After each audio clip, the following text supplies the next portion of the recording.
साथियों नमस्कार। सीटेट परीक्षा के लिए विज्ञान वर्ग के साथियों के लिए एक महत्वपूर्ण जो व्याख्यात्मक हल है, जो आगामी परीक्षा में अत्यंत उपयोगी साबित होगा साथियों, वो प्रस्तुत है। इसमें ये 61 जो है यानी 61वां प्रश्न है कि निम्नलिखित अनुच्छेद को ध्यानपूर्वक पढ़िए तथा उस विकल्प का चयन कीजिए जो कि सही प्रकार से दिए गए क्रम में रिक्त स्थानों को भरे। ध्वनि कंपन द्वारा उत्पन्न होती है तथा भिन्न भिन्न वाद्य यंत्रों के विशिष्ट कंपमान भाग होते हैं। यक्ष में ध्वनि तानित तारों द्वारा उत्पन्न होती है।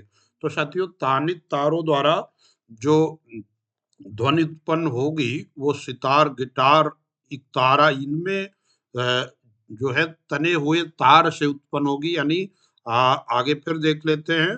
और वाई जो तानित झिल्ली है, यानी जैसे ढोलक है, तबला है, तो उसमें तानित झिल्ली से कंपन उत्पन्न होंगे। और जेड में ध्वनि उत्पन्न करने वाला कंपमान भाग होता है वायु स्तंभ, यानी जो ऑर्गन पाइप होते हैं उनसे जो उत्पन्न होती है, अर्थात ये शहनाई होगा। अब ये आपका इस प्रश्न में आप साथियों देखेंगे कि इस प्रश्न में जो सबसे महत्वपूर्ण बात ये है कि ये आपका तीसरा विकल्प एग्जैक्टली करेक्ट है। थर्ड ऑप्शन वो एग्जैक्टली करेक्ट है। तीसरा विकल्प मित्रों एग्जैक्टली करेक्ट है। अगले उस पे चलते हैं साथियों। अगला प्रश्न है कि निम्नलिखित में से पादप या पौधे जो सूक्ष्म पोषक तत्वों का समुच्चय, यानी जो लघु मात्रा में पादपों द्वारा अपेक्षित पोषक होते हैं, उनकी पहचान कीजिए। जो यानी माइक्रो न्यूट्रिएंट्स होते हैं, उनकी पहचान करने के लिए बोल रहा है साथियों। आप जानते हैं कि लगभग वो 16 प्रकार के पोषक तत्व होते हैं जो पौधों को आवश्यक होते हैं। तो उन पोषक तत्वों में आप जानते हैं कुछ स्थूल मात्रा में जिनकी जो है मैक्रो न्यूट्रिएंट्स होते हैं और कुछ माइक्रो न्यूट्रिएंट्स होते हैं। तो माइक्रो न्यूट्रिएंट्स फॉर प्लांट वो पूछा जा रहा है।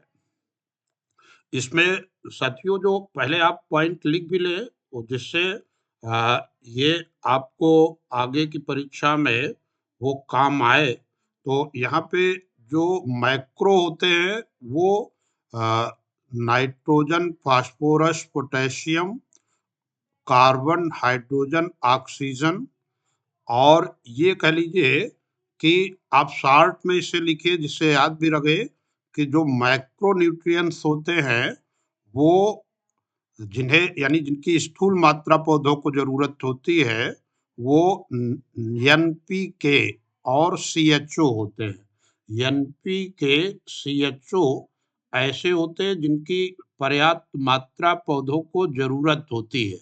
जबकि जो माइक्रो न्यूट्रिएंट्स होते हैं, यानी जो सूक्ष्म पोषक तत्व होते हैं पौधों के लिए, वो आप लोग लिख लेंगे।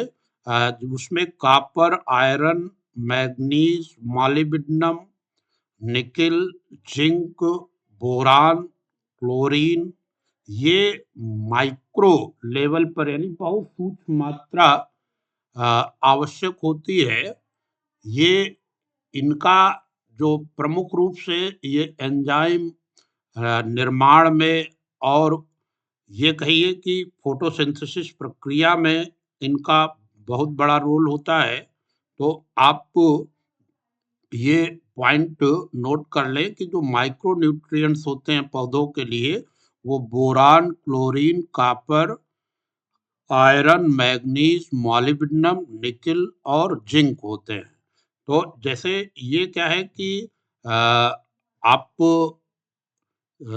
जैसे इनसे कुछ प्रश्न भी पूछे जाते हैं जो प्रमुख हैं वो आप लिख लेंगे कि जैसे जिंक की कमी से जो धान में खैरा रोग हो जाता है, ये बहुत पूछा जाता है।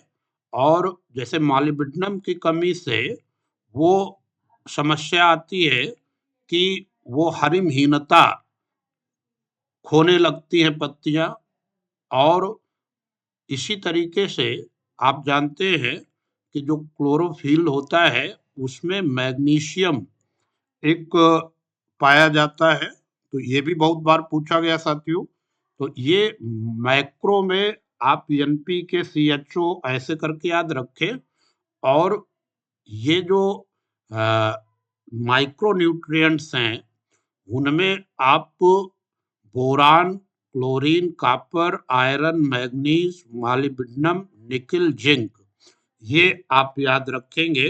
मोटा मोटा जो 16 प्रकार के पोषक तत्व जरूरत होते। तो यहाँ पर आप ये कह रहा कि समुच्चय सूक्ष्म पोषक तत्वों के समुच्चय कौन है। तो यहाँ पे जिंक है, लोहा है, मैग्नीज। चौथा विकल्प साथियों सही है। क्योंकि अन्य आप सभी विकल्पों में देखिए तो जैसे दूसरे में आप देख रहे हैं कि फास्फोरस एक मैक्रो न्यूट्रिएंट्स है पौधों के लिए। इसी तरीके से अन्य में भी आप देख सकते हैं कि पोटेशियम पहले में ये मैक्रो है। तो जो समुच्चय है माइक्रो न्यूट्रिएंट्स का वो चौथा विकल्प बिल्कुल सही है मित्रों। अगला पॉइंट, अगले उस पे हम लोग चलते हैं। अगला 63वां प्रश्न है कि निम्नलिखित कथनों को ध्यानपूर्वक पढ़िए तथा सही विकल्प का चयन कीजिए। एक अभिकथन दिया है कि रात्रि आकाश में तारे पूर्व से पश्चिम की ओर गति करते प्रतीत होते हैं। बिल्कुल सही है। रात्रि में आकाश में तारे पूर्व से पश्चिम की ओर गति करते प्रतीत होते हैं।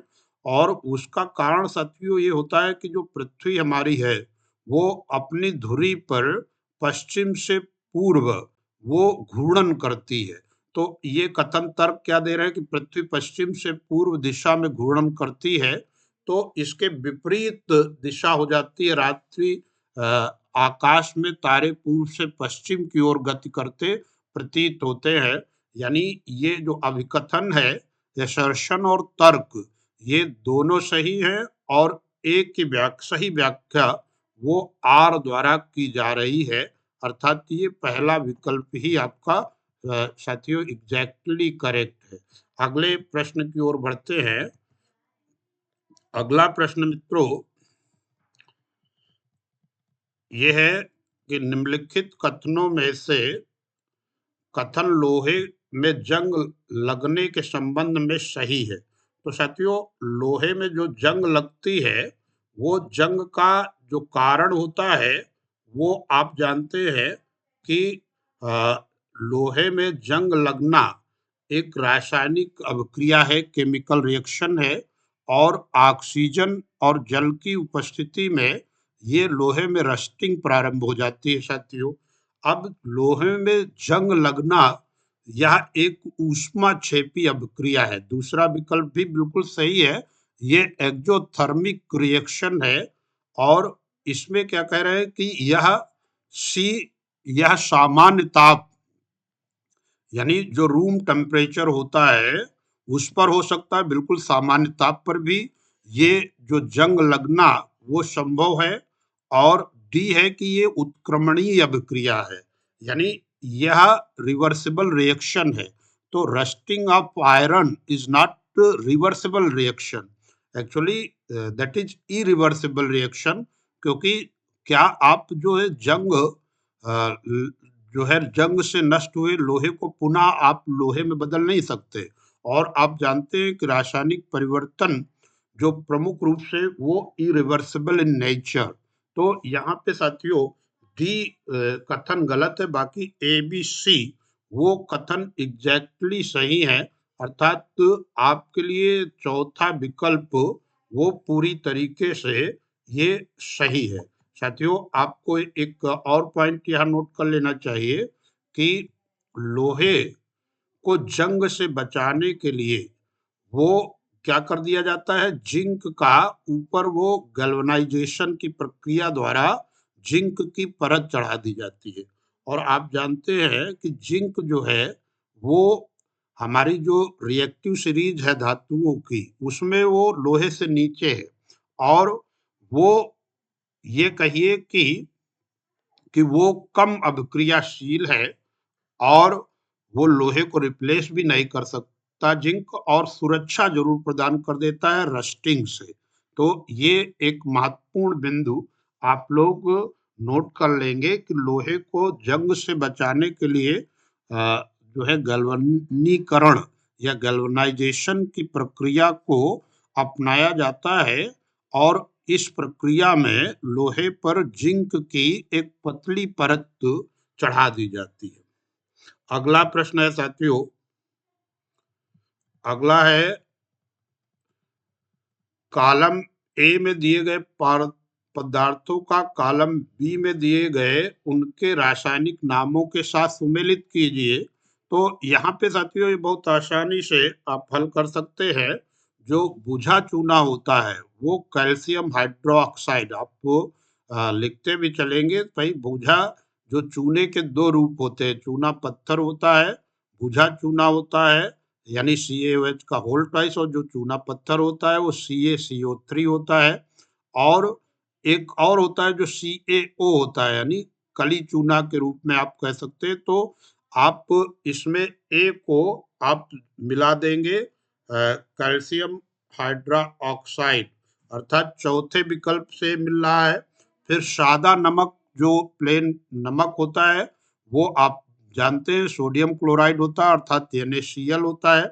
चूना पत्थर जो होता है अभी चर्चा की गई वो साथियों कैल्शियम कार्बोनेट होता है, यानी ये चूना पत्थर स्वयं में मैच्ड है। और कास्टिक सोडा जो होता है साथियों, कास्टिक सोडा वो सोडियम हाइड्रोक्साइड होता है, और बिना बुझा हुआ चूना वो कैल्शियम ऑक्साइड होता है। और जो है बेकिंग सोडा साथियों यानी खाने का सोडा जो होता है वो सोडियम बाइकार्बोनेट होता है, अर्थात NaHCO3।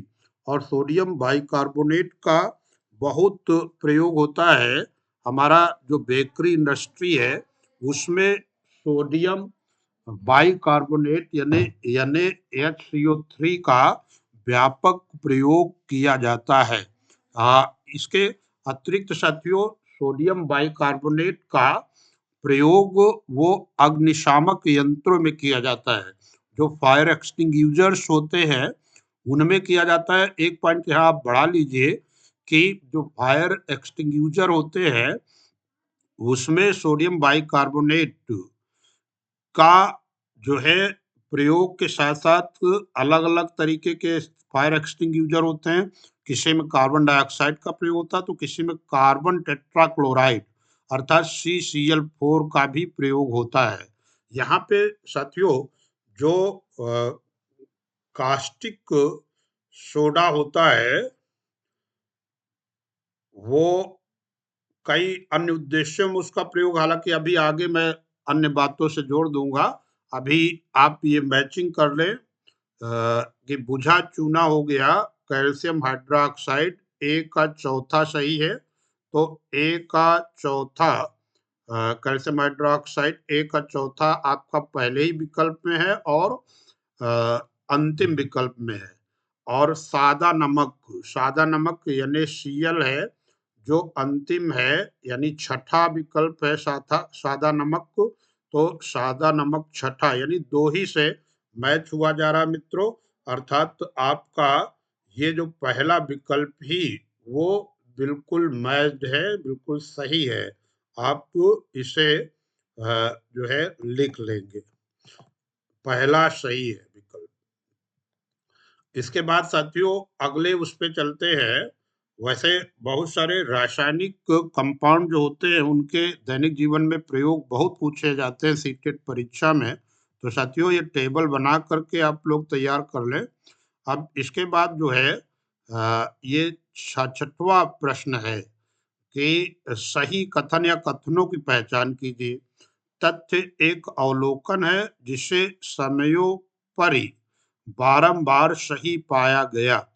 तो ये बिल्कुल सही कथन है कि जितने भी अवलोकन होते हैं वो तथ्य के रूप में होते हैं और बार बार जब उसे देखते हैं तो वो जो है स्थित इस पर अवलोकन से ही वो तथ्य अंततः वो नियम या सिद्धांत में बदलने लगते हैं। तो यहाँ पे तथ्य एक अवलोकन है जो समयोपरि यानी कहने मतलब ओवर द टाइम वो बिल्कुल बारंबार सही पाए गए। फिर नियम एक सिद्धांत है।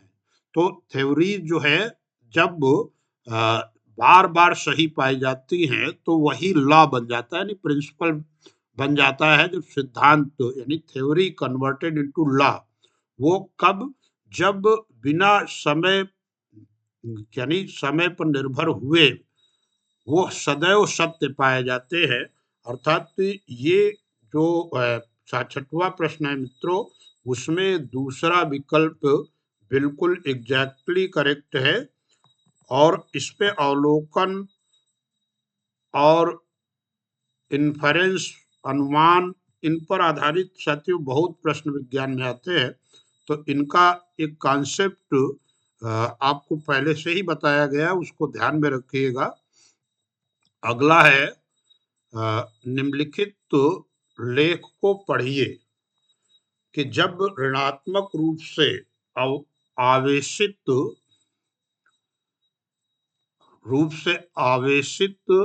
एक क्षण को अनावेशित विद्युतदर्शी के निकट लाया जाता है। अनावेशित विद्युतदर्शी के निकट लाया जाता है तो कौन कौन सी बातें आती हैं।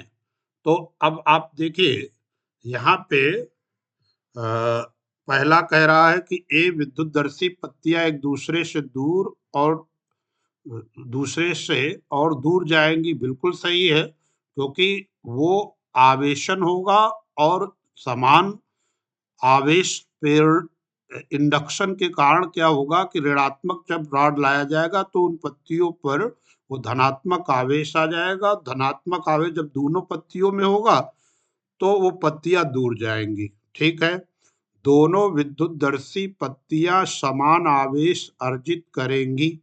तो ये भी हमारा अवलोकन है कि उसमें क्योंकि ऋणात्मक रूप से आवेशित क्षण लाई जा रही है तो दोनों में जो इलेक्ट्रिक इंडक्शन होगा विद्युत प्रेरणा मिलेगी उससे क्या होगा कि उसमें धनात्मक आवेश आ जाएगा। ये बिल्कुल सही है। तो ये हमारे अवलोकन है। दोनों क्या है ए और बी साथियों ये ऑब्जर्वेशन है क्योंकि आप चाहे तो आप लिख ले कि ये अवलोकन है कि इसमें क्या होता है साथियों की अवलोकन में हम बार बार किसी चीज को वो देखते हैं और वो सत्य पाते हैं तो वो अवलोकन है।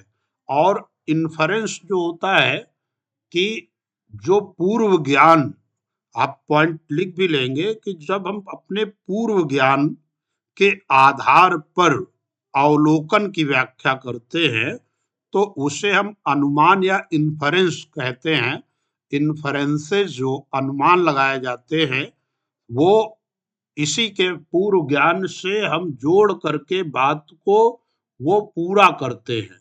तो आप समझ गए होंगे कि यहाँ पर ये अवलोकन है या प्रेक्षण है। ऑब्जर्वेशन पहले दो घटनाएं वो साथियों क्या है प्रेक्षण है और जो सी है वो उन प्रेक्षण के पूर्व ज्ञान के आधार पर व्याख्या है। अर्थात जो ऋणात्मक आवेश को विद्युतदर्शी पर हस्तांतरित किया जाता है जिसके परिणाम स्वरूप इसकी पत्तियां एक दूसरे की से और दूर चली जाती है।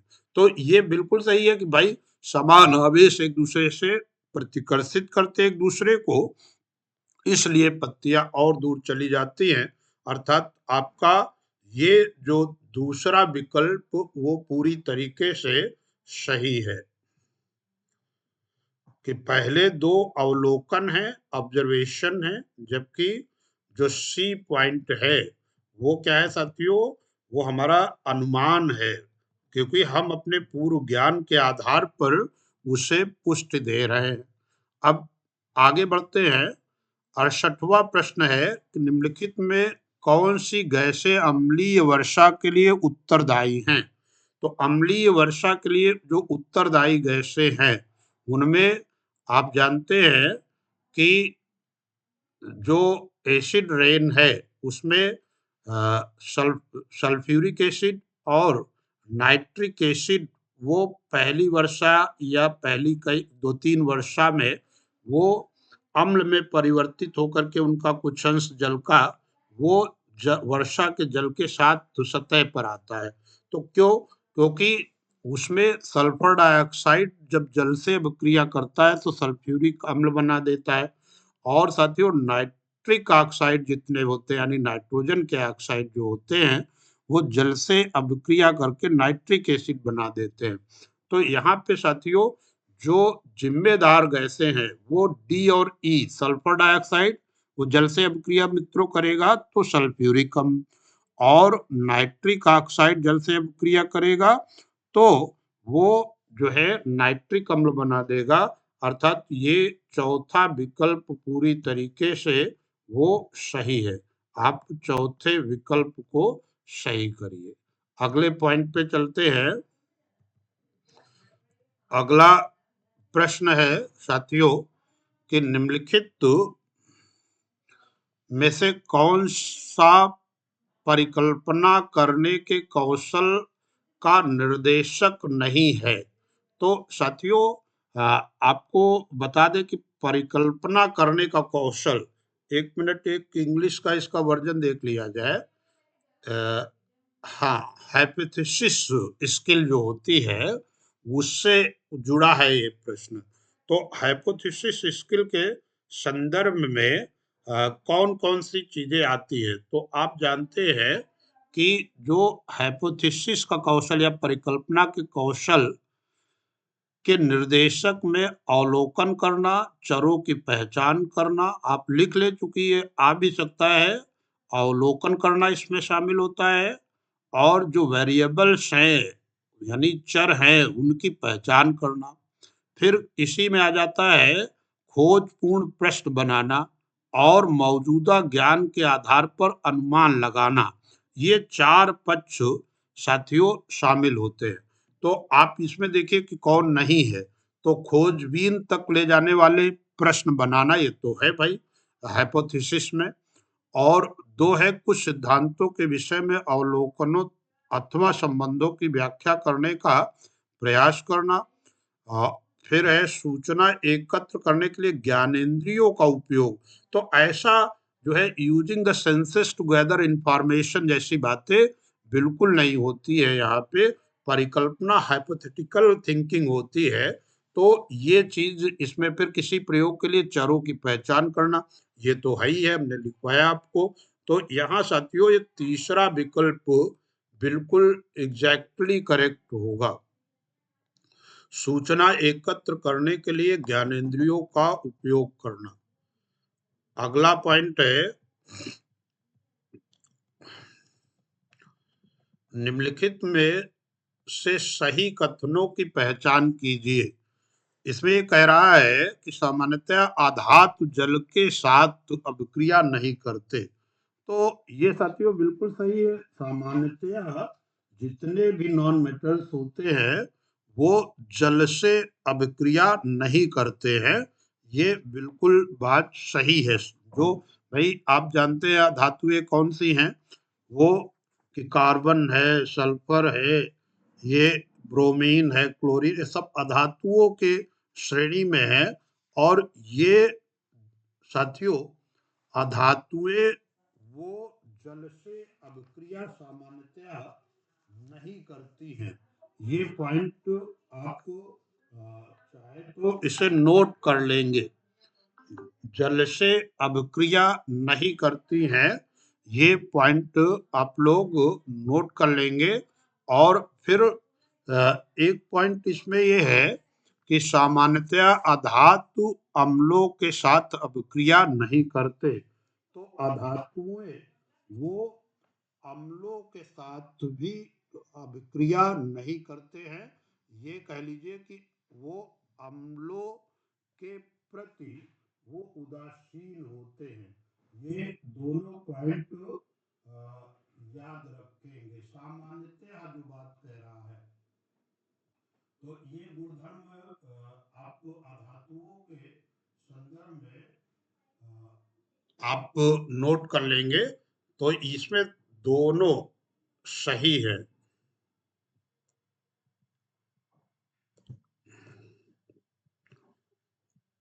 ये दोनों सही है। अगला साथियों, अगला प्रश्न है कि एक गेंद को हवा में ऊपर की ओर फेंका गया, वह अधिकतम ऊंचाई तक पहुंचने के तत्पश्चात फेंकने वाले के पास वापस आ गई। गेंद की ऊपरमुखी और अधोमुखी गति या चाल के समय निम्नलिखित में कौन सी राशियों का समान मान है? तो यहाँ पे साथियों, इस मामले में वो समान मान है किसका? तो ये त्वरण है, गुरुत्वीय बल है और विस्थापन है, गुरुत्व द्वारा किया गया कार्य। तो साथियों, जो गुरुत्वीय बल है वो वस्तु पर सदैव वस्तु का द्रव्यमान तो बदला नहीं, तो और वहां का जो गुरुत्वीय त्वरण है जी, वो भी नहीं बदला। अर्थात जो बल है वो गुरुत्वीय बल, वो mg, वो नहीं बदलेगा, वही नियत रहेगा और बाकी चीजें वो परिवर्तनीय है। त्वरण तो वो बदल ही जाएगा, जो लीनियर एक्सीलरेशन है साथियों वो बदल जाएगा, विस्थापन बदल जाएगा, ये सब चीजें, लेकिन गुरुत्व बल वो समान मान का रहेगा। अगला पॉइंट है, एक पिंड का रैखिक संवेग p है और द्रव्यमान m है, तो गतिज ऊर्जा क्या है इसकी? तो साथियों, आप जानते हैं कि P बराबर mv होता है, जबकि गतिज ऊर्जा क्या होता है? हाफ mv स्क्वायर होता है। तो अब आप देखिए, इन विकल्पों में अगर P का मान रखेंगे mv, तो पहले में आप रखेंगे तो वो नहीं, हाफ mv स्क्वायर नहीं आएगा। दूसरे में भी हाफ mv स्क्वायर नहीं आएगा। तीसरे विकल्प में आप रखिए तो p की जगह जैसे ही mv रखेंगे तो m स्क्वायर v स्क्वायर आ जाएगा, और हाफ तो है ही है, एक m कट जाएगा, यानी हाफ mv स्क्वायर वो गतिज ऊर्जा वो आ जाएगी। तो यही रिलेशन वो सही है। तीसरा विकल्प मित्रों एग्जैक्टली वो करेक्ट है। अगले प्रश्न की ओर बढ़ते हैं। अगला प्रश्न है कि उच्च प्राथमिक स्तर पर रासायनिक अभिक्रिया की अवधारणा से विद्यार्थियों को परिचित कराने के लिए निम्नलिखित में से कौन सी अति उपयुक्त रणनीति है? यानी जो मोस्ट अप्रोप्रिएट स्ट्रेटजी, इसमें कई सही हो सकते हैं, लेकिन वो कह रहा है कि जो सबसे उपयुक्त रणनीति है उसको बताना है। एक है कि संयोजकता, इलेक्ट्रॉन और इलेक्ट्रॉनिक विन्यास की अवधारणा की व्याख्या करना। दो है रासायनिक समीकरणों को प्रतीकात्मक रूप में लिखना तथा विद्यार्थियों को अवलोकन के लिए कहना, ये भी नहीं है। फिर तीन रासायनिक अभिक्रिया को परिभाषित करना और उदाहरण देना। तो दोनों बातें जब देखिए परिभाषा और एग्जाम्पल दोनों बातें आ रही, तो ये काफी कुछ रासायनिक अभिक्रिया की अवधारणा को स्पष्ट करने के लिए डिफिनीशन और एग्जाम्पल अगर दोनों साथ हैं तो वो कंप्लीट करने की व्यवस्था है। तो यहाँ पे साथियों तीसरा विकल्प वो एग्जैक्टली करेक्ट होगा। आप तीसरे विकल्प को सही करेंगे। अगला प्रश्न साथियों, अगला प्रश्न है कि निम्नलिखित में से उन जंतुओं का समुच्चय कौन सा है जिनमें बाह्य निषेचन होता है? तो साथियों, आप जानते हैं कि जो बाह्य निषेचन की प्रक्रिया है वो जो है एक्सटर्नल फर्टिलाइजेशन, यानी जब स्पर्म और ओवा शरीर के बाहर मिलते हो, तो ऐसे में जो है मछलियों और जो उभयचर जैसे जीव होते हैं, एम्फीबियंस, मेढक है या सैलामेंडर, आप लोग लिखते चले, ये जीव क्या करते हैं कि वो मादा अपने अंडे को जल में छोड़ देती है और जो नर होता है वो स्पर्म छोड़ देता है, तो उनका फर्टिलाइजेशन एक्सटर्नल होता है और उससे जो है जनन होता है। और इसमें कई अकशेरुकी जीव भी आ जाते हैं, जैसे क्लैम है, झींगे है, प्रवाल हैं। ये सब क्या करते हैं साथियों, एक्सटर्नल वो प्रजनन करते हैं। तो इसमें आप लिखना चाहे तो लिख लें कि इसमें जो एक्सटर्नल फर्टिलाइजेशन की प्रक्रिया होती है उनमें मछलियां आ जाएंगी और सैलामंडर आ जाएगा, मेढक आ जाएगा उभयचरों में, अकशेरुकी यानी इनवर्टिब्रेट्स, प्रवाल, क्लैम, स्टारफिश, ये सभी आ जाएंगे। और कुछ शैवाल की प्रजातियों में भी ये चीज दिखती है। जो इंटरनल फर्टिलाइजेशन होता है, जैसे मानव में साथियों आप जानते हैं कि वो इंटरनल फर्टिलाइजेशन होता है जब स्पर्म जो है मादा के फैलोपियन ट्यूब में ओवा से फर्टिलाइज होता है, तब जो है इंटरनल फर्टिलाइजेशन होता है। गाय, भैंस, बकरी, ये जितने भी मैमल्स होते हैं उनमें इंटरनल, मोस्टली इंटरनल वो फर्टिलाइजेशन होता है। तो ये पॉइंट आप देखिए यहाँ पे, मेढक मछली और स्टारफिश, चौथा विकल्प बिल्कुल सही है। ये आपका चौथा विकल्प एग्जैक्टली करेक्ट है। अगले पॉइंट पे हम लोग चलेंगे। ये है नीचे दी गई परीक्षण सामग्री पर विचार कीजिए तथा निम्नलिखित को सुमेल कीजिए।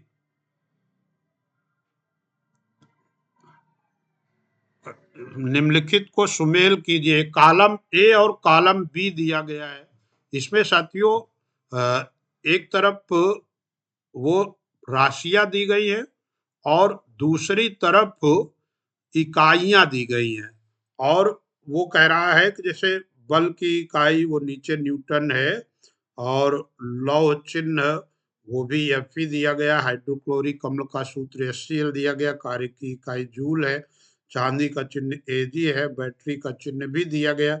तो अब ये कह रहा है इससे यह उचित सिद्ध करने के लिए कि सामग्री जैसे तैसे बना दी गई है, इसका निम्नलिखित में कौन सा कारण नहीं दिया जा सकता।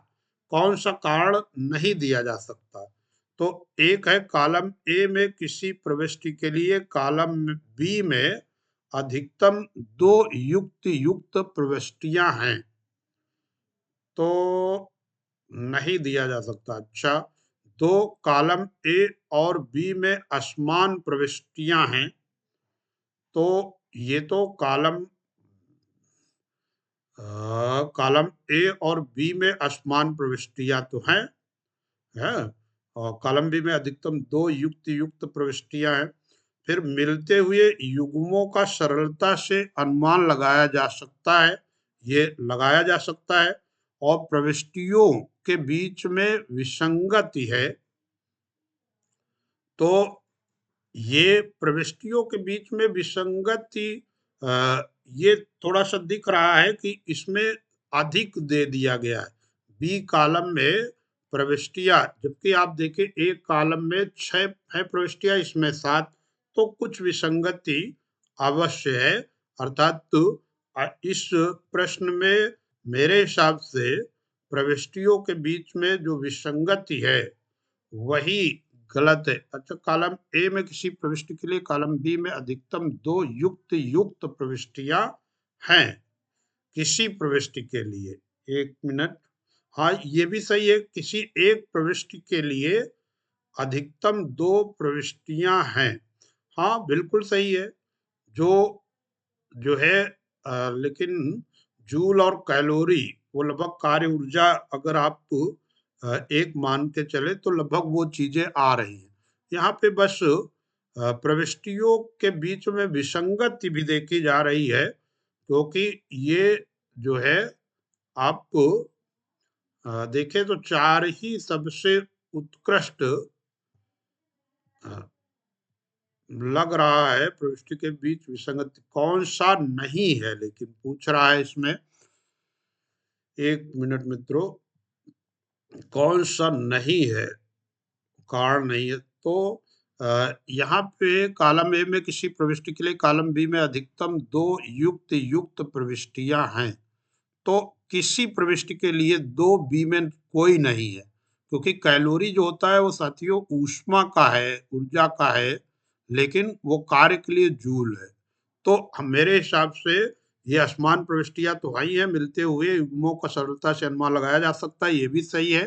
प्रविष्टियों के बीच में विसंगति है, तो ये पहला ही इसमें सही हो सकता है।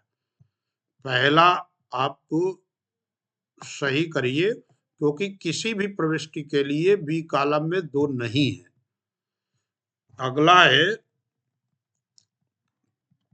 अगला प्रश्न है साथियों, ये अभिकथन है कि सूखी हुई किशमिश को जब कुछ समय के लिए सादे जल में छोड़ा गया तो वह पराशरण के कारण फूल जाती है। ये बिल्कुल सही है, क्योंकि जो है अर्धपारगम्य झिल्लियां होती हैं जो सेमी परमेबल मेम्ब्रेन होती है, और उनकी एक प्रकृति होती है मित्रों ऐसी मेम्ब्रेन की कि वो लो कंसंट्रेशन से हाई कंसंट्रेशन की ओर वो जो है द्रव का प्रवाह करने लगती है।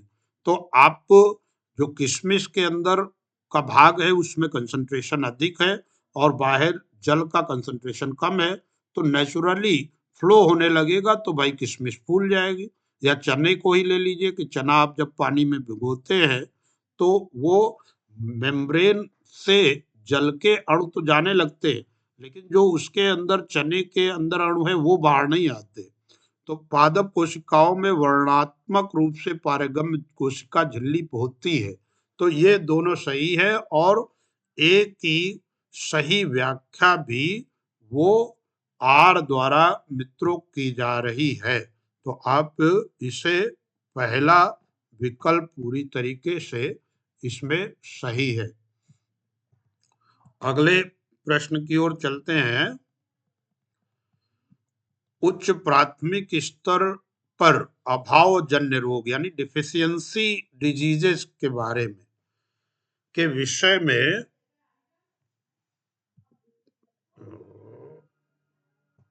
के विषय में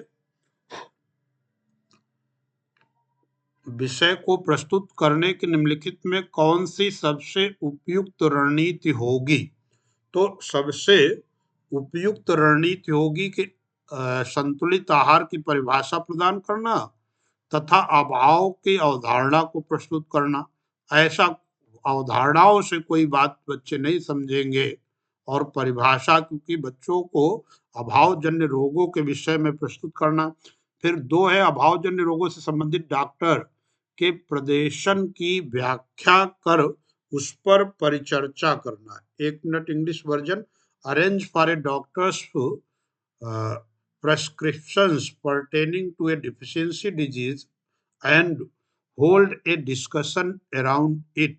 ये बिल्कुल सही है कि भाई जो डॉक्टर बताए कि ये अभावजन्य रोग है, जैसे रतौंधी है या स्कर्वी रोग है, रिकेट्स है, वो विभिन्न विटामिन की कमी इसके हुआ है।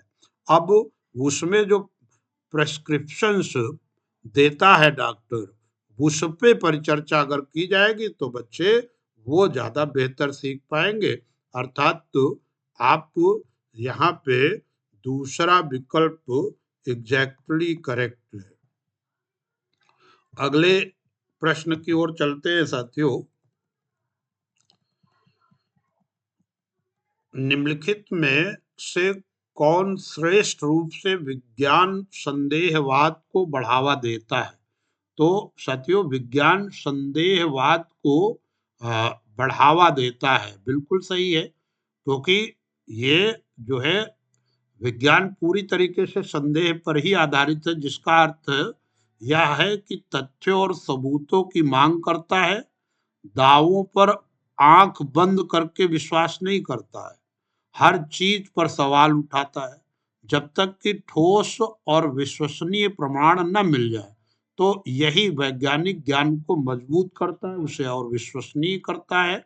तो यहाँ कह रहे हैं कि विज्ञान संदेहवाद को बढ़ावा देता, कथन की व्याख्या कौन कर रहा है? तो विषयनिष्ठ आनुभाविक साक्ष्यों के आधार पर वैज्ञानिक दावों की वैधता को आंकते हैं। बिल्कुल सही है। जो जो इम्पिरिकल एविडेंसेज होते हैं, प्रायोगिक साक्ष्य होते हैं, या अनुभाविक आनुभाविक वो जो है साक्ष्य होते हैं। एक बार इंग्लिश वर्जन भी आप लोग देख लीजिए। ये साइंटिस्ट्स जज the validity of A claim based on objective empirical evidences, यानी अनुभव पर आधारित साक्ष्यों पर जब तक स्वीकार नहीं कर लिया जाता, तब तक वैज्ञानिक जो है वो दावे की वैधता को स्वीकार नहीं करते, और इसी को हम कहेंगे कि ये विज्ञान में संदेहवाद है। यानी स्वयं जब अनुभव के आधार पे वो सत्य मानते हैं तो वो उससे स्वीकार करते हैं, अन्यथा वो स्वीकार नहीं करते। अगले प्रश्न की ओर साथियों, क्षैतिज अनुप्रस्थ मेज पर पड़े हुए एक डिब्बे बॉक्स का द्रव्यमान 500 ग्राम है। उस पर लगने वाले बल या बलों के संदर्भ में निम्नलिखित कथनों पर विचार कीजिए। भाई 500 ग्राम है तो mg इसका हम निकालेंगे तो इसको किलोग्राम में बदलेंगे तो 0.5 आ जाएगा, इंटू 10 करेंगे यानी 5 न्यूटन। ठीक है, अच्छा 5 न्यूटन बल लगेगा, लेकिन साथियों वो भार के कारण जो उस पर या बराबर mg से 5 न्यूटन का बल लगेगा, उसको संतुलित कौन करेगा? वो मेज का की जो सतह है उस पर एक प्रतिक्रिया बल लगाएगा, जिससे वो संतुलित बलों का एक युग्म उस पर काम करने लगेगा। तो यहाँ पे अधोमुखी दिशा में उस पर 5 न्यूटन का संतुलित बल लगेगा। असंतुलित बल लगेगा वो तो संतुलन की स्थिति में भी है, स्थिर है, तो यहाँ दो नहीं हो सकता, उस पर कोई बल कार्य नहीं करेगा। नहीं, बल तो कार्य करेंगे। बल कैसा कार्य करेगा?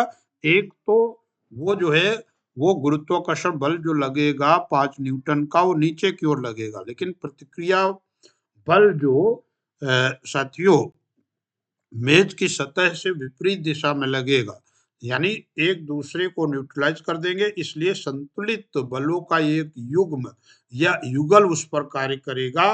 और ये तीसरा विकल्प आपका पूर्णतया साथियों सही है। तीसरा विकल्प पूर्णतया वो उचित है। अगला पॉइंट साथियों बढ़ते हैं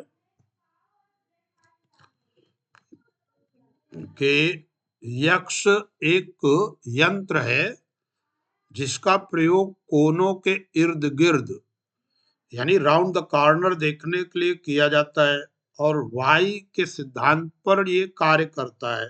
तो साथियों जो पेरिस्कोप होता है, परिदर्शी, परिदर्शी में वो 45 डिग्री पर जो जो है यूट्यूब टाइप की होती है, उस ट्यूब में वो 45 डिग्री पर दो समतल दर्पण रखे जाते हैं जो परावर्तन करते हैं, और उससे क्या है कि कोनों पर रखी चीजों को भी वो देखा जा सकता है। तो पेरिस्कोप ये काम करता है जो राउंड द कॉर्नर देखने के लिए।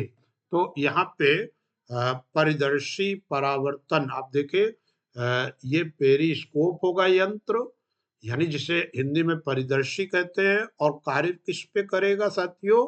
वो रिफ्लेक्शन पे काम करेगा। जो वो आप इसे याद भी रखें कि पेरिस्कोप साथियों वो रिफ्लेक्शन पे काम करता है। आप इसे तीसरा विकल्प पूरी तरीके से वो सही है मित्रों। अगले प्रश्न की ओर हम लोग चलेंगे। अगला है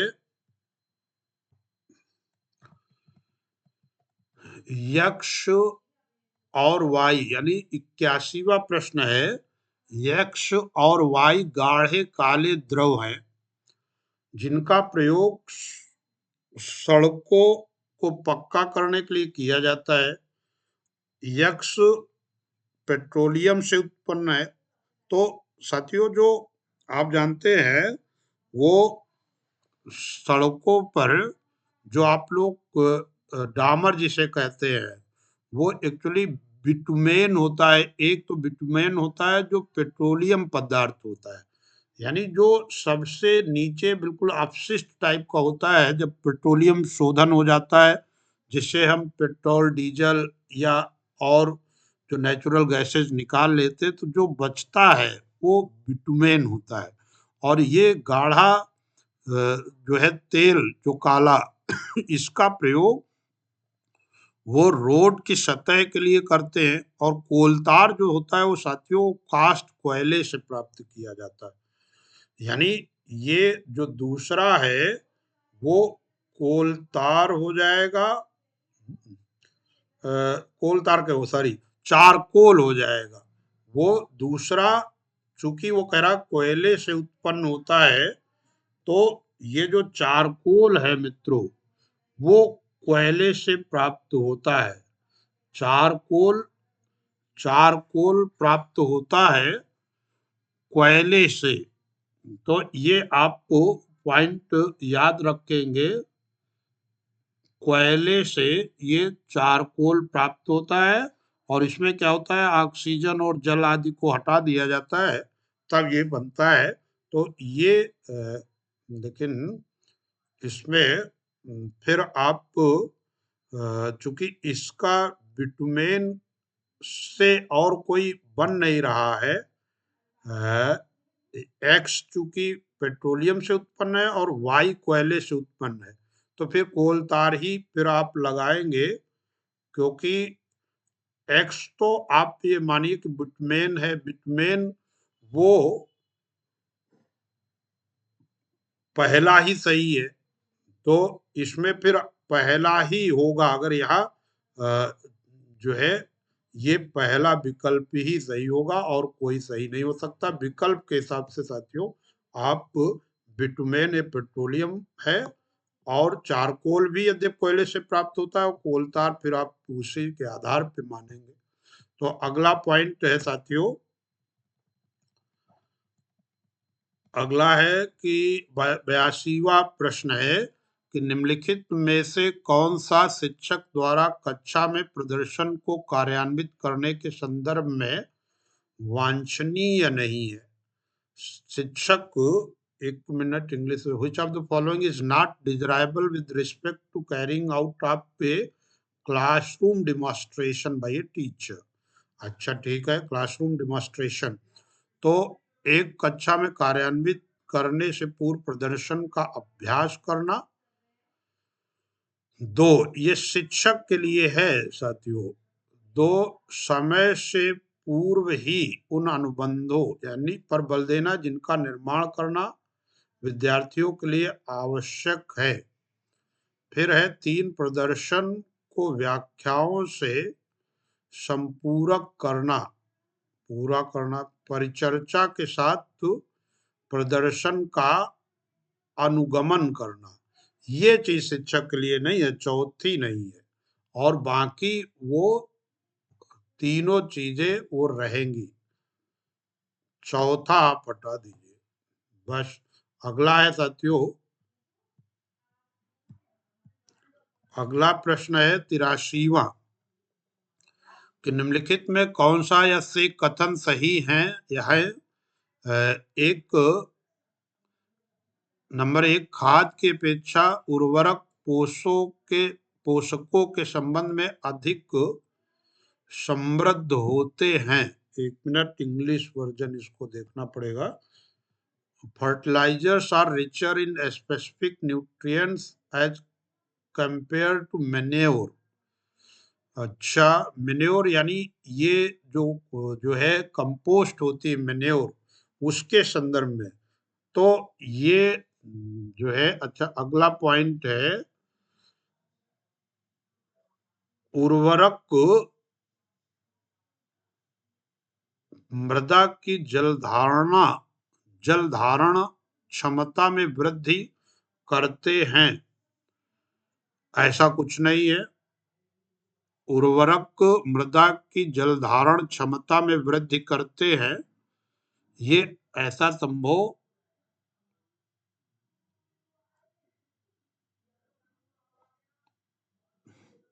यहाँ पे साथियों एक पॉइंट ये, यदि वो मेन्योर के संदर्भ में आप कहेंगे तब तो ये बिल्कुल मृदा,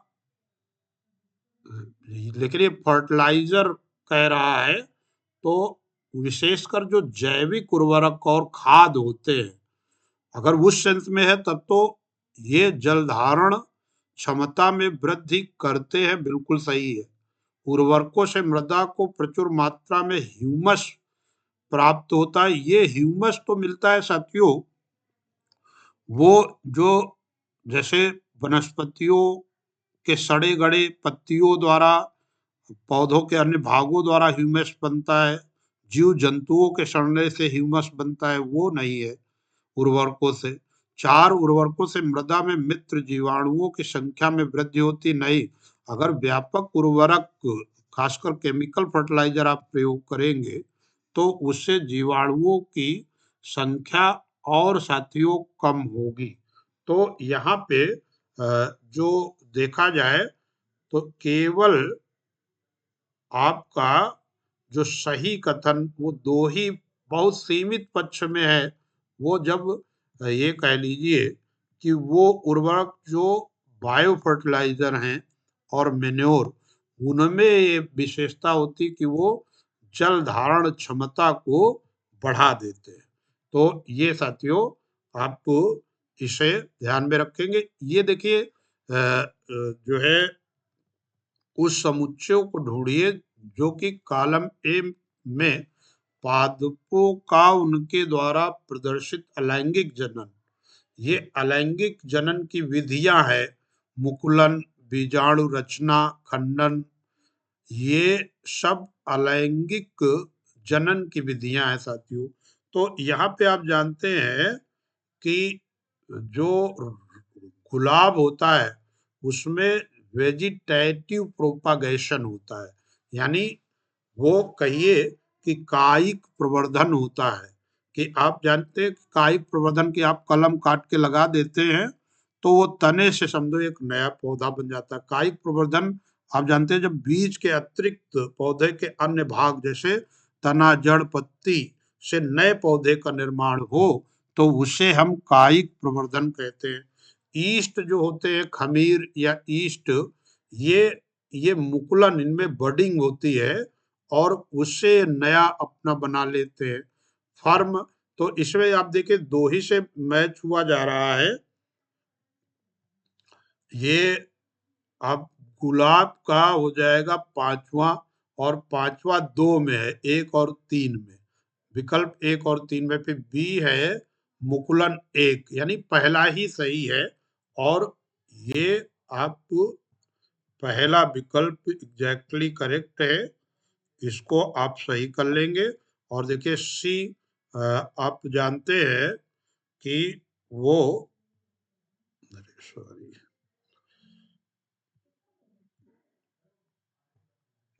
सी जो है, सी है कि फर्न, फर्न जो होते हैं वो खंडन होता है, एक ही पौधा टूट के दूसरा बन जाता है। और डी, यहाँ पे तीसरा सही है, सॉरी, सी का दूसरा बीजाणु रचना होती है फर्न में। और स्पाइरो गायरा, स्पाइरो गायरा जो होता है उसमें साथियों खंडन हो जाता है। यानी पहला विकल्प बिल्कुल सही है। इसमें निर्विवाद रूप से ये प्रश्न बिल्कुल क्लियरली सही है। इसके बाद अगला है साथियों कि निम्नलिखित में से कौन से पादप रोग या व्याधि बीमारी जीवाणु द्वारा होते हैं? तो जीवाणु देखिए, गेहूं में जो किट रोग होता है, रस्टिंग, घुन लगना, तो वो ये ट्रांसलेशन करने में वो सीटेट वाले जो है समझ नहीं पाए हैं। घुन लगना तो गेहूं की अलग बात होती है, वो तो घुन जीव होते हैं। ये अच्छा, यहाँ पे जो रस्ट ऑफ व्हीट होता है वो एक्चुअली कवक के द्वारा होता है। ये कई 3 प्रकार के होते हैं, काला रस्ट, पीला रस्ट, तो ये कवक के द्वारा होगा। ये सिट्रस कैंकर रोग कहा जाता है इसको। और ये जो है साथियों, ये नींबू में होता है, नींबू में जीवाणु जनित रोग होता है, नींबू फट जाता है। ये वो जो है, आप देखे होंगे कि उसके बाह्य सतह वो फट जाती है, तो ये बी सही है। और ये जो भिंडी की पीत शिरा की मीर, तो ये जो है किरमीर जो होती है वो वायरस जनित होता है, विषाणु जनित होता है। पौधों के साथियों विभिन्न रोग आप लोग रट लेंगे, ये भी इससे भी क्वेश्चन बनते हैं। तो यहाँ पे दूसरा विकल्प बिल्कुल सही है। अगले प्रश्न की ओर चलते हैं। 86वां प्रश्न एक न्यूमेरिकल बेस्ड लग रहा है कि अधिकतम और न्यूनतम प्रतिरोध के बीच का अंतर, जो कि प्रत्येक 1/3 ओम के 3 प्रतिरोधों को जोड़ने के द्वारा प्राप्त किया जा सकता है। तो साथियों, ये 3 प्रतिरोध वो सीरीज में जोड़ेंगे तो तुल्य प्रतिरोध आप जानते हैं, R बराबर R1 R2 R3, तो 1/3 धन 1/3 धन 1/3 कितना हो जाएगा? 1 ओम। यानी तुल्य प्रतिरोध कब अधिकतम मिलता है? जब वो यहाँ पे सीरीज में जब लगाएंगे तो वो सम हो जाता है, यानी 1 हो गया ओम। और जब हम उसको समानांतर क्रम में प्रतिरोधों को लगाएंगे तो उसका फार्मूला होता है 1/R। आप लोग कॉपी में करते चलिए, 1/R बराबर 1/R1 plus 1/R2 plus 1/R3। तो इससे क्या होगा कि 1/R जब आप निकालोगे तो इनमें हम रखेंगे 1/3 करेंगे तो 3 ऊपर चला जाएगा, यानी सभी में 3 ऊपर चला जाएगा, और 3 3 3 मिलकर के 9 हो जाएगा। और जब R को हम पलटेंगे, 1/R को R लिखेंगे, तो ये आ जाएगा 1/9, जो 1 न्यूनतम प्रतिरोध होगा और अधिकतम है 1। तो एक वो कह रहा अंतर बताइए अधिकतम और न्यूनतम प्रतिरोधों के बीच। तो अधिकतम 1 है, न्यूनतम आया हमारा 1/9, तो 1 माइनस 1/9 कितना हो जाएगा? 8/9। अर्थात साथियों, ये दूसरा विकल्प एग्जैक्टली वो हमारा सही हो जाएगा। दूसरा विकल्प आप इसे सही कर ले। स्पष्ट हुआ होगा साथियों। आप लोग लाइक कमेंट शेयर साझा करते रहेंगे। थोड़ा सा जो लोग सब्सक्राइब नहीं किए तो थोड़ा सब्सक्राइब करेंगे।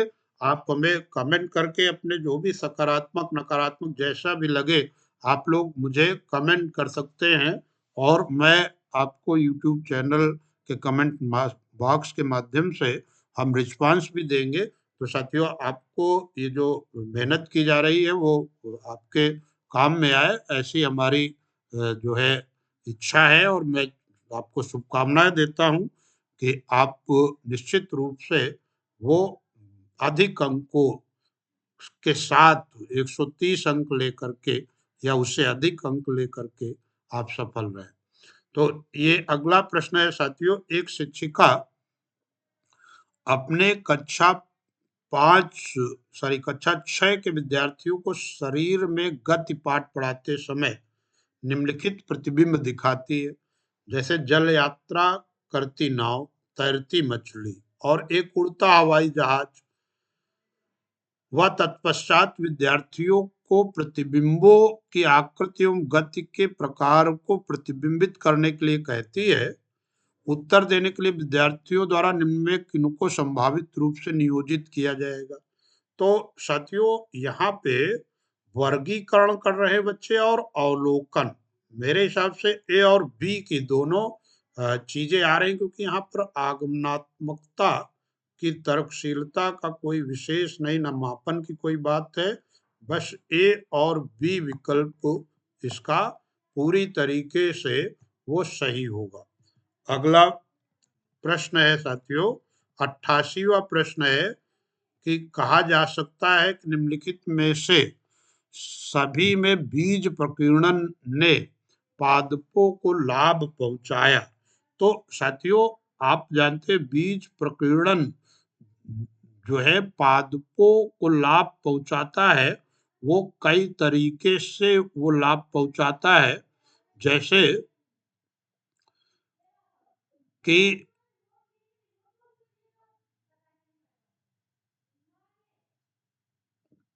यहाँ पे अतिसंकुलता यानी ओवर क्राउडिंग सही है, ओवर क्राउडिंग न बढ़े, ये यानी पोषक तत्वों के लिए सूर्य के प्रकाश पानी सभी पौधों को मिले, तो स्कैटरिंग जो बीजों की हो जाती है, तो ओवर क्राउडिंग यानी अतिसंकुलता को बचाती है। फिर सूर्य के प्रकाश जल खनिज के लिए प्रतिस्पर्धा टालने के लिए ऐसा होता है, ये भी सही। और नए आवासों में अपनी पकड़ बनाने, अलग वो बीज अपनी पकड़ बनाने, इसके लिए भी वो करते हैं। शिकारियों से सुरक्षा के लिए भी करते हैं, क्योंकि मूल पौधे के नीचे बीजों का जमावड़ा शिकारियों को आकर्षित करता है, तो प्रकीर्णन से यह खतरा कम हो जाता है और बेहतर विकास के नए स्थानों पे अंकुरों को विकसित होने के लिए बेहतर परिस्थितियां मिलती हैं। इससे जो है जैव विविधता और अनुकूलन, यानी जैव विविधता को बल मिलता है और अनुकूलन, नई किस्में इसमें उत्पन्न नहीं हो सकती। बीजों का जो प्रकीर्णन होता है उससे नई किस्में तो साथियों प्रयोगशाला में वो विकसित होती है। तो चौथा नहीं है, बाकी सभी चीजें इसमें शामिल है। तो ये आपको चौथा हटा दीजिए, बाकी सभी शामिल। अगला प्रश्न है कि न्यूटन के गुरुत्वाकर्षण के सिद्धांत को एक उत्कृष्ट सिद्धांत मानने के पीछे निम्नलिखित में कौन सा सर्वाधिक उपयुक्त कारण है। एक, यह कम धारणाएं बनाकर बड़ी संख्या में प्रेक्षणों की व्याख्या करता है। फिर दो, इस पर पूर्ण प्रयोग के पश्चात ही पहुंचा गया है। फिर ये तो कोई बात नहीं, प्रयोग के पश्चात की बात नहीं। फिर तीन, इसे परिशुद्ध गणित भाषा का प्रयोग करके सूत्रबद्ध, ये भी नहीं। चार, इसे दीर्घ समय अवधि में विकसित किया गया, ऐसा कुछ नहीं। ये जो है कम धारणाएं बनाकर बड़ी संख्या में प्रेक्षण ऑब्जर्वेशन बहुत किए गए। गुरुत्वाकर्षण का नियम आप जानते हैं कि वो सेब के पेड़ के नीचे लेटे हुए थे और उन्होंने देखा कि भाई सेब के पेड़ से गिरे जो सेब है वो नीचे ही क्यों आए, वो ऊपर क्यों नहीं आए गए। और जो है नीचे आए तो जो है जब हवा नहीं चल रही थी तो वो एक जगह गिरे और वहीं रुक गए, लेकिन जब तेज हवा चल रही थी तो वो दूर चले गए। तो इन प्रेक्षण का प्रयोग किया जाता है। तो यहाँ पे कम धारणाएं बनाकर बड़ी संख्या में प्रेक्षणों की व्याख्या होती है। अगला 90 अंतिम प्रश्न है, निम्नलिखित कथनों को ध्यानपूर्वक पढ़िए तथा सही विकल्प का चयन कीजिए। S1 है, रेयान एक संश्लिष्ट तंतु है, तो बिल्कुल सही है, यह सिंथेटिक रेशा है, यस तो सही है। रेयान को बिना किसी प्राकृतिक कच्चे माल के प्रयोग, तो साथियों ये एक ऐसा रेशा है जो प्राकृतिक कच्चे माल से तैयार किया जाता है और कहा जाता है वो सिंथेटिक। तो यानी कहने तात्पर्य रेयान एक ऐसा रेशा है जिसमें हम सिंथेसिस और यानी संश्लिष्ट तंत्र तो है ही है, लेकिन हम प्राकृतिक माल के आधार पे बनाते हैं, इसे हम कृत्रिम रेशम भी कहते हैं साथियों। ये पॉइंट आप लिख लेंगे, अर्थात S1 इसमें सही है, लेकिन जो दूसरा कथन है वो बिल्कुल गलत है। रेयान एक ऐसा रेशा है जिसका अन्य जो नायलॉन पॉलिस्टर ये तो सब जो है टेरिकॉट वगैरह, इनके सब क्या होता है वो कृत्रिम रूप से रेशे भी तैयार किए जाते हैं, कच्चा माल भी उनका कृत्रिम तौर पे तैयार किया जाता है, लेकिन रेयान के लिए जो कच्चा माल होता है वो प्रकृति से बनाया जाता है। और ये कह रहा है कि बिना किसी प्राकृतिक कच्चे माल के ये नहीं संभव। तो यस 1 सही और यस 2 गलत है। साथियों, आप लोग कैसा लगा आप लोग जरूर कमेंट कीजिएगा। तब तक के लिए जय हिंद, जय भारत। आप सदैव सफल रहे।